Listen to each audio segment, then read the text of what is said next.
My name is Greta Angulo, and today I'm going to talk about $3 Empire. The cheaper the merrier. I assume everyone loves to buy things for $1. Did you know about $3 ink stores? Let me catch you up on what you've been missing. CEOs Malcolm Brooks and Joseph Calvano, before they landed their business, it was crashed several times. $3 ink store selling everything for $1 has a net worth of 18.25 billion, helping their community and gaining thousands of dollars every day. $3 main purpose is to help people who can't afford going to a popular branding stores. First, I will discuss some background on how everything started. Afterwards, how can dollar stores are able to sell everything for $1, and finally, the different techniques for their business work. Co-founder Malcolm Brooks Jr. used to say $1 at a time. When they first sold their idea to some developers at a shopping mall, they got a cold reception, says the New York Times. Nevertheless, both founders knew the potential of the project and pursued it no matter what. Yet they know the empire they were building. On Brooks' autobiography, he explains the main reason of his project was an extra help for the vulnerable people in the US who can't afford going to the supermarket stores. Along with Calvano, they opened 5 stores called Only $1 in 1986, and in 1993 changed its name to $3, according to the Washington Post. And nowadays, $3 has become the leanest and most profitable of a trillion dollar retailers on the Forbes Platinum list, according to Forbes magazine.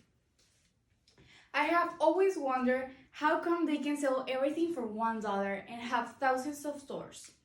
Dollar stores can make a profit, in part because operating costs are kept low by hiring few people to run the store.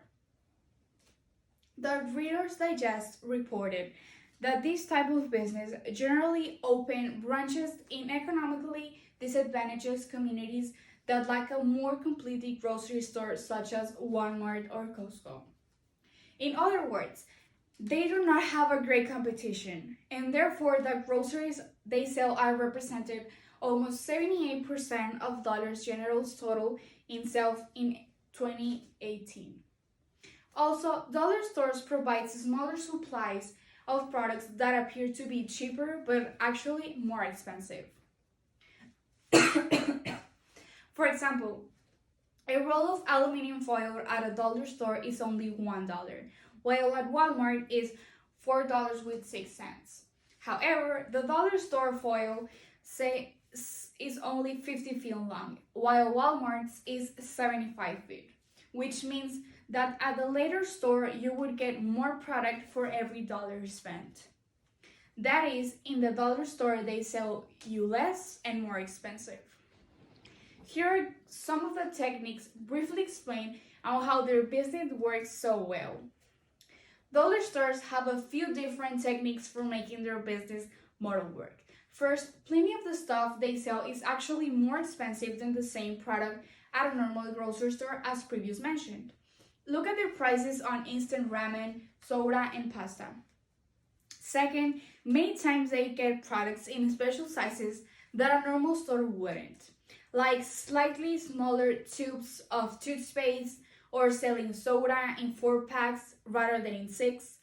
Third, they will frequently buy off of lots of hard to move merchandise from producers that they would otherwise be disposed of, leftover candy or potato chips from a failed test market, short-dated, frozen food, etc. This doesn't mean that they are bad quality, but it's just things that other markets wouldn't take. Fourth is the stuff that just bought cheaply from bargains basement producers in the Far East, like almost all of their housewares and toys. Their strength in those items that are typically priced at around $1 even among competitors. They do not sell anything that would be considered a specialized product.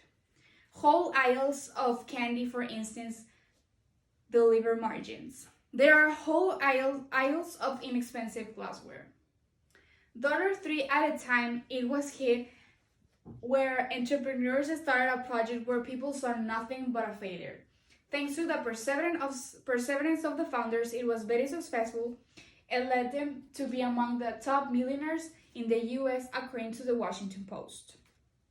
Imagine all the money you would save if you only buy what you needed there. But remember that not because it costs $1 means that it's cheaper. You gotta do the math. It is part of their marketing. Risk and perseverance is something essential for your business. I hope that listening to a little history of these entrepreneurs can inspire you to establish new business or ideas for a successful future. Thank you.